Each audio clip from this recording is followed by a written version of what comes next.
You ask Tiger to solve. This deals with linear equations with one unknown. The final result is y equals 77. Let's solve it step by step. Swap sides.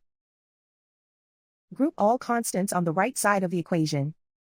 Subtract 184 from both sides. Group like terms. Simplify the arithmetic.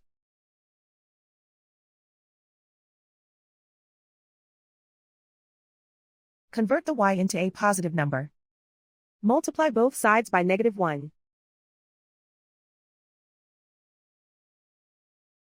Remove the ones. Simplify the arithmetic. And so the final result is y equals 77.